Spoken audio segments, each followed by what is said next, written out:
చాలా గైస్ ఈరోజు మనమైతే చికెన్ కర్రీకి ఉల్లిగడ్డలు, కొత్తిమీర, పుదీనా, మిర్చి ఇంకా చికెన్ మసాలా అన్నీ తీసుకున్నాం. వంట అయితే స్టార్ట్ చేయాలి. ఇక్కడ పొయ్యి పెట్టినా కానీ బాగా ఎండలు మండుతున్నాయని లోపల గ్యాస్ మీద ఉండడం అనుకుంటున్నాం ఈరోజు. మనోడైతే మిరపకాయలు కడి చేస్తుండు. ఓ కళ్ళల్లో నీళ్ళు వస్తున్నాయంట మనోనికి. చాలా ఫ్రెండ్స్ ఉల్లిగడ్డ వేసుకున్నాం. ఉల్లిగడ్డలు అయితే మంచిగా వేగినాయి. నేను అల్లం ఎల్లిగడ్డ వేసుకుందాం ఇప్పుడు. మా బజ్జు బ్రో మంచిగా నూరు తీసుకొచ్చిన అల్లం ఎల్లిగడ్డ ఇది వేసేసుకున్నాం.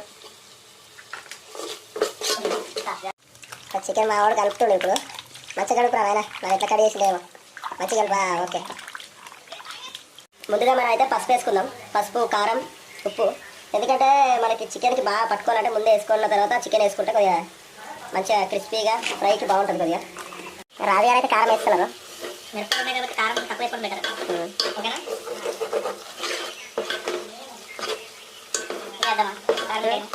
మొత్తానికి మన కర్రీ అయితే ఉడుకుతుంది. అన్నీ వేసినాం. 2, 3 ఫుల్ బాటిల్లో ఒకటి హాఫ్ తీసుకొచ్చారు మా వాళ్ళు అయితే. మొత్తం ఓన్లీ దావత్ చేద్దామే అనుకుంటారు. మొత్తానికి ఇదంతా తాగుడే.